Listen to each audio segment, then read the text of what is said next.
Aujourd'hui, direction Amsterdam, aux Pays-Bas, pour découvrir un bâtiment qui semble tout droit sorti d'un jeu de construction grandeur nature et qui pourtant pose une question très sérieuse. Comment vivre ensemble dans une ville de plus en plus dense sans perdre son individualité?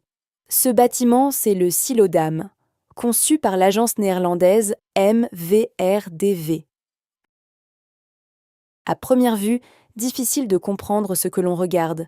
Une masse imposante posée sur l'eau, une façade composée de blocs colorés, des ouvertures irrégulières, comme si plusieurs immeubles avaient été compressés en un seul. Et c'est exactement l'idée. Mais derrière cette apparente confusion se cache une réflexion très précise sur la ville contemporaine. À la fin des années 1990, Amsterdam doit faire face à une pression foncière importante. Il faut construire plus de logements, mais sans reproduire les erreurs du passé, celles des grands ensembles standardisés, souvent critiqués pour leur monotonie et leur manque d'humanité. Alors plutôt que de construire un immeuble classique, les architectes imaginent une alternative radicale.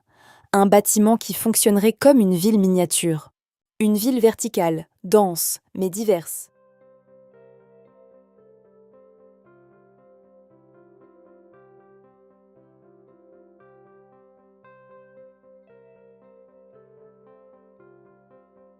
Le Silodam, livré en 2002 sur une ancienne jetée portuaire, propose ainsi une idée simple mais ambitieuse. Rassembler dans une seule structure une multitude de typologies de logements, de modes de vie et de population. Mais cette idée fonctionne-t-elle vraiment une fois habitée? Est-ce une utopie réussie ou une expérience difficile à vivre au quotidien? C'est précisément ce que l'on va explorer à travers l'analyse du vécu des habitants, car au-delà de l'image iconique, c'est l'usage réel qui révèle la véritable nature du projet. Le Silodam n'est pas un immeuble classique, et c'est ce qui le rend immédiatement fascinant. Là où la majorité des bâtiments résidentiels reposent sur la répétition, ici tout est basé sur la diversité. Le projet rassemble environ 157 logements, mais surtout une grande variété de typologies. Logements sociaux, appartements intermédiaires, lofts, duplex, bureaux, espaces collectifs. Cette mixité n'est pas laissée au hasard. Les architectes organisent le bâtiment en quartiers internes, chacun avec sa propre logique spatiale. On pourrait presque parler de plusieurs immeubles empilés les uns sur les autres. Et cette organisation se lie directement en façade. Les blocs colorés ne sont pas décoratifs, ils traduisent la diversité interne du bâtiment. Chaque couleur correspond à un type de logement, à une manière d'habiter différente. Cette façade devient alors une sorte de cartographie du projet. Mais cette complexité ne se limite pas à l'apparence, elle se retrouve aussi dans l'organisation intérieure. Les circulations ne sont pas linéaires, les espaces ne sont pas répétitifs, on passe d'une ambiance à une autre, d'un volume à un autre. Cette approche rompt totalement avec les codes du logement collectif traditionnel. L'objectif est clair, éviter la monotonie, favoriser l'appropriation et offrir une expérience d'habiter plus riche. Mais cette ambition pose une question essentielle. Est-ce que cette complexité est réellement un avantage au quotidien, ou devient-elle une contrainte une fois confrontée à l'usage réel? Une fois passé l'effet visuel, le Silodam révèle une réalité beaucoup plus nuancée.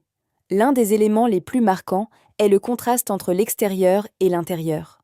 Depuis l'extérieur, le bâtiment apparaît dense, presque monolithique, alors qu'à l'intérieur, l'expérience est beaucoup plus fragmentée et variée. Les espaces ne se répètent pas, les ambiances changent d'un étage à l'autre, et la perception globale se rapproche davantage d'un ensemble de micro-quartiers que d'un immeuble unique. Cette diversité se retrouve dans les logements eux-mêmes, qui présentent des configurations très différentes. Certains sont compacts et optimisés, d'autres plus ouverts et atypiques, offrant des expériences d'habiter variées selon les besoins et les modes de vie. La relation à l'eau joue également un rôle essentiel. Les vues dégagées, la présence constante de la lumière et le lien direct avec le paysage participent fortement à la qualité de vie perçue. La question de la mixité sociale, pourtant centrale dans le projet initial, évolue également avec le temps.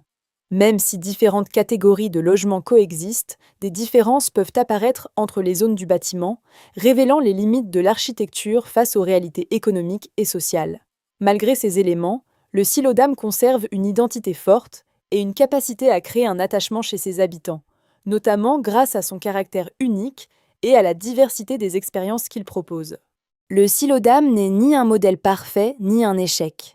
C'est une expérimentation à grande échelle, une tentative concrète de repenser la manière d'habiter la ville contemporaine.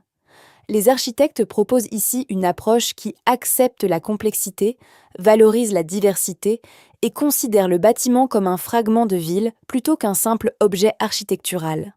Cette vision ouvre des perspectives intéressantes, mais elle montre aussi ses limites. Une organisation parfois difficile à appréhender, une mixité sociale fragile et une architecture qui demande un réel effort d'appropriation. Le silo d'âme ne fournit pas de réponse universelle, mais il pose une question essentielle. Et si la ville de demain devait assumer sa complexité plutôt que chercher à la simplifier? Une chose est certaine, ce projet continue d'alimenter les débats, d'inspirer les architectes et de proposer une manière différente d'habiter, ce qui en fait un objet architectural toujours actuel. Dis-moi en commentaire si tu connaissais et n'hésite pas à t'abonner pour ta dose d'architecture quotidienne.